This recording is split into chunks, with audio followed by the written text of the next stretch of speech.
Student, please subscribe my channel and push bell icon. By this, give respect to your Jai sir.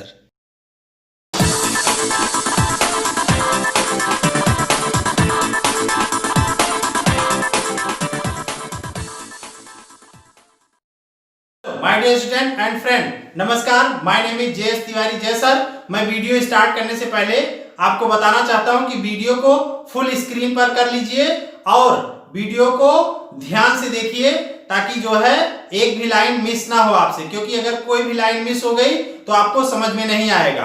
और video को full screen पर कर लेने से सारे लेटर आपको साफ साफ दिखाई देंगे। और मैं आपसे निवेदन करना चाहता हूं कि जो चैनल पर नए हैं वो चैनल को सब्सक्राइब कर दें, लाइक और शेयर कर दीजिए, अच्छे कमेंट कर दीजिए। और जो चैनल को पहले से सब्सक्राइब किए हुए हैं वो लाइक, शेयर और अच्छे कमेंट कर दीजिए। Genesis of periodic classification. Periodic classification की उत्पत्ति। जीनेसिस मीन्स होता है उत्पत्ति। हम लोग पीरियोडिक टेबल के बारे में जानते हैं। पीरियोडिक टेबल सारे एलिमेंट्स को एक साथ जो है सिस्टमैटिक तरीके से रखती है, जिसमें मेन 4 ग्रुप्स होते हैं, S, P, D और F। उसमें जो है एलिमेंट्स आज हम लोग जान चुके हैं कि पीरियोडिक टेबल में ये 4 ग्रुप होते हैं, S, P, D और F। लेकिन ये सब चीज़ों तक पहुंचने में कितनी प्रॉब्लम हुई ये हम लोगों को समझना पड़ेगा। जैसे आज हम लोग पीरियोडिक टेबल जानते हैं कि ऐसे है, इसमें ये वर्टिकल लाइन इनको ग्रुप बोला गया, और ऐसे ये इसमें पड़ी हुई लाइनें इनको पीरियड बोला गया। तो आज की पीरियोडिक टेबल जो हम लोग को मिली हुई है, ये आज हम एलिमेंट्स को 118 एलिमेंट्स को कितने आसानी से पढ़ ले रहे हैं। इसके पीछे क्या कारण है, कैसे ये संभव हो पाया, ये सब चीज़ों पर हम लोग इसमें बात करेंगे। तो ये हमारी टॉपिक जो है बहुत बड़ी है, इस वजह से इसको हम लोग 3 पार्ट में पढ़ेंगे। तो हमारा ये फर्स्ट पार्ट है।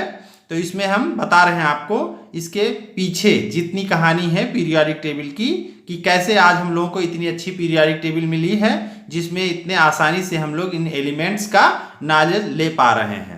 तो यहाँ शुरुआत कहाँ से हुई, उसके बाद क्या हुआ, ये स्टार्ट करते हैं। तो इसमें ये तो कन्फर्म है आपको कि ये खड़ी लाइनों को ग्रुप और पड़ी लाइनों को पीरियड्स बोलते हैं, और एलिमेंट्स को मेनली SPDF में बांट दिया गया है। आज के डेट में देखा जाए तो यहाँ पर 7 पीरियड्स हैं और 18 ग्रुप्स हैं।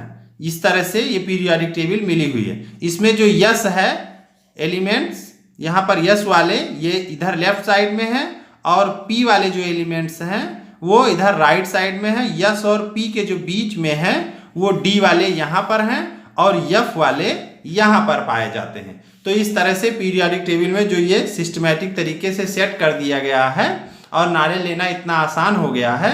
तो इसकी हम लोग शुरुआत करते हैं। यहाँ पर classification of elements into groups and development of periodic law.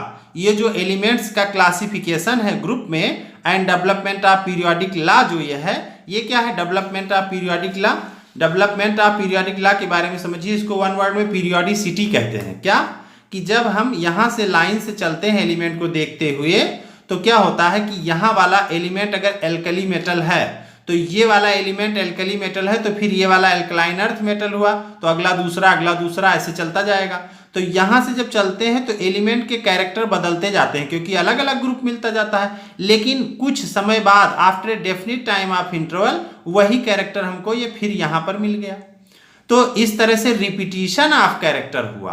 तो रिपीटिशन ऑफ कैरेक्टर को ही पीरियोडिसिटी बोलते हैं, या ये पीरियोडिक लॉ कहा जा रहा है। तो ये जो पीरियोडिक लॉ हम लोगों को मिला, इससे आसानी हुई पढ़ने में। हम लोगों को ये ग्रुप और पीरियड्स मिले।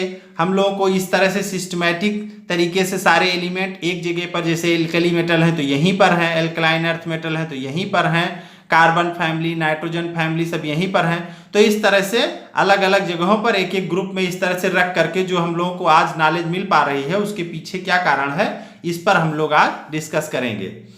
तो classification of element into groups and development of periodic law, ये पीरियोडिक लॉ आप जान चुके हैं। एंड पीरियोडिक टेबल, जो पीरियोडिक टेबल आज मिल रही है हम लोगों को, आर द कॉन्सिक्वेंसेस, ये परिणाम है। किस चीज का परिणाम है, आप सिस्टमेटाइजिंग द नॉलेज, ये जो नॉलेज लिया गया है सिस्टमैटिक तरीके से, gained by number of scientist, बहुत सारे साइंटिस्ट इसको जुट करके जो इस पे नॉलेज लिए, उसके बाद जब पीरियोडिक टेबल तैयार हुई, तो through their observation and experiment. क्या करके ये सब तैयार हो पाया? बहुत सारे एक्सपेरिमेंट करके, बहुत सारा ऑब्जर्वेशन करके, तब जाके हम लोगों को पीरियोडिक लॉ मिल पाया, पीरियोडिक टेबल मिल पाई, और इस तरह से एलिमेंट का क्लासिफिकेशन हो पाया। अब हम लोग यहाँ शुरुआत करते हैं। द जर्मन केमिस्ट, ये जर्मन के केमिस्ट थे जिनका नाम है जॉन डोबेराइनर। ये जॉन डोबेराइनर इन अर्ली 1800, ये 1800वीं सदी के शुरुआत में ही इन्होंने क्या बताया था? Was the first to consider the idea. इन्होंने सबसे पहले ऐसे आइडिया को कंसीडर किया ऑफ ट्रेंड्स। क्या बताया इन्होंने? कि इनमें एलिमेंट्स में ट्रेंड्स होता है, ऐसी प्रवृत्ति होती है कि ये ऐसा नहीं है कि एल्कली मेटल टाइप के एलिमेंट दूसरे मिलेंगे ही नहीं, माने ऐसे एलिमेंट्स भी हम लोगों को मिल रहे हैं जो एक दूसरे के साथ समानता दिखाते हैं, फिर दूसरे एलिमेंट दूसरे ग्रुप में बनेंगे। तो इस तरह से यहां से ये आइडिया मिला एक साथ रखने का।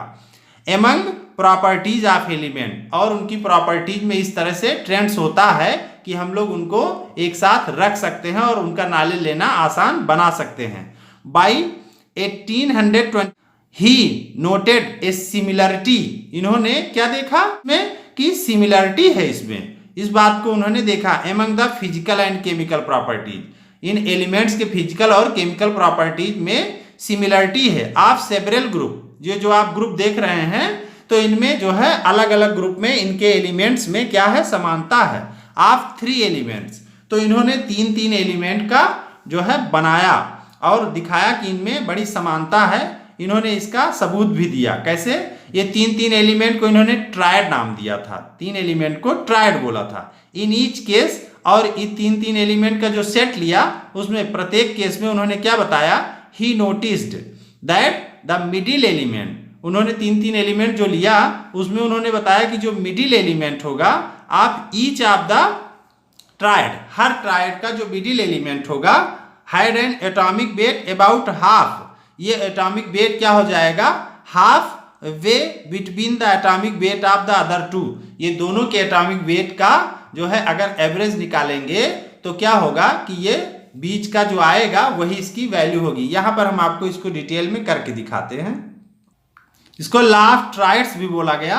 तो law of triad John Dobereiner ने 1800 में दिया था। किस तरह से दिया था? इन्होंने पहला सेट बताया LiNa और K का, एल्कली मेटल्स में देखा तो इसका 7 एटॉमिक मास, इसका 39 एटॉमिक मास, इन दोनों को ऐड कर दिया गया, अपान 2 किया गया तो 46 अपान 2 आया 23।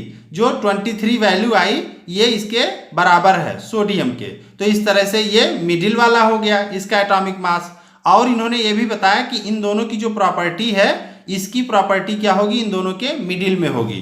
तो एटॉमिक मास के बारे में भी बताया और प्रॉपर्टी के बारे में भी बताया। तो इस तरह से ये सही पाया गया।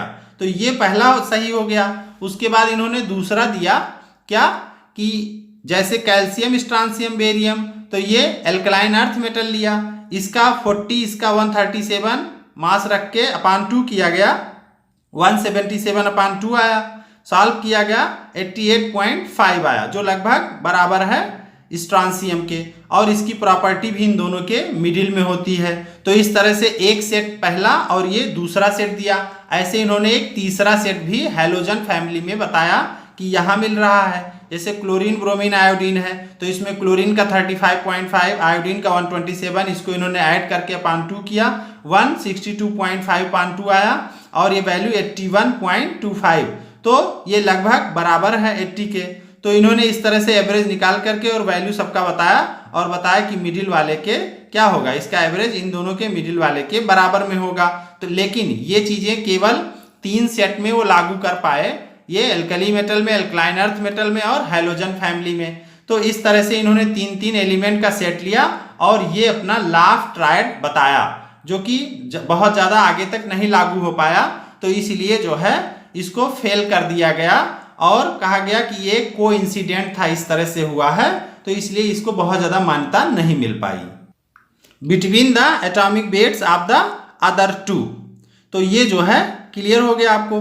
Also the properties of the middle element, और जो इनकी प्रॉपर्टीज है मिडिल एलिमेंट की, were in between those of the other 2 members, 2 members के बीच की जो प्रॉपर्टी आ रही है वही मिडिल वाले की प्रॉपर्टी भी हो रही है।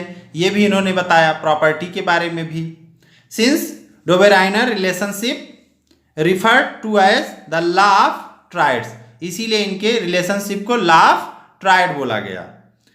Seemed to work only for a few element, ये काम केवल कुछ ही एलिमेंट के लिए हो पाया था। इट वॉज डिसमिस्ड, और ये डिसमिस कर दिया गया। एज कोइंसिडेंस, ऐसा माना गया कि ये केवल एक कोइंसिडेंस था, संयोग मात्र था कि ऐसा इस तरह से हो पाया, क्योंकि और एलिमेंट्स में तो इस तरह नहीं सेट हो पा रहा है। द नेक्स्ट रिपोर्टेड अटेम्प्ट, तो जब डोबर्नियर का हो गया तो उसके बाद नेक्स्ट आया, वो क्या, next reported attempt to classify element was made by a French geologist. तो अगला जो है स्टार्टिंग हुआ, एक फ्रेंच के जियोलॉजिस्ट थे जिनका नाम था AEB डी चैन-कोर्टोइस इन 1862। इन्होंने क्या बताया, एक नई शुरुआत इन्होंने किया। इन्होंने बताया कि he arranged the then known element in order of increasing atomic weight. इन्होंने एलिमेंट्स को इंक्रीजिंग एटॉमिक वेट में रखा इस तरह से, and made a cylindrical table. इन्होंने एक सिलेंड्रिकल टेबल बनाया ऑफ एलिमेंट्स का, क्या करने के लिए, to display the periodic recurrence of properties. और ये जो है क्या दिखाने के लिए, पीरियोडिक रिकरेंस ऑफ प्रॉपर्टीज, कि किस तरह से इनकी प्रॉपर्टीज में कैसे समानता आती है और किस तरह से ये फिल होते हैं। This also did not attract much attention, और ये भी जो है बहुत ज़्यादा अटेंशन नहीं प्राप्त कर पाया। तो इसको हम यहाँ पर दिखा देते हैं आपको। ये डोबेराइनर की आप जो है हाई स्कूल में पढ़े हुए थे तो इसलिए उसको जानते थे, ये वाला आप नहीं पढ़े हुए हैं। तो इस तरह से इनके बाद इनकी शुरुआत हुई, और उसके बाद आएंगे लॉ ऑफ ऑक्टेव न्यूलैंड्स लेकर के, तो वो हम बताएंगे आगे। अभी ये देखिए AEB डी चैन-कोर्टोइस, इन्होंने 1862 में इस तरह से बताया कि अगर एलिमेंट्स को increasing atomic mass, order of increasing atomic mass, तो इंक्रीजिंग एटॉमिक मास में अगर रखते हैं तो इस तरह से एक सिलिंड्रिकल टेबल तैयार होती है। ये सिलिंड्रिकल टेबल तैयार होती है और इनमें एलिमेंट्स में इस तरह से लाइन से समानता आएगी, लेकिन ये ज़्यादा सफल नहीं हो पाया, इसलिए इसको भी कैंसिल कर दिया गया। उसके बाद आती है न्यूलैंड लॉ ऑफ ऑक्टेव, तो इसको पढ़ेंगे हम लोग नेक्स्ट पार्ट में।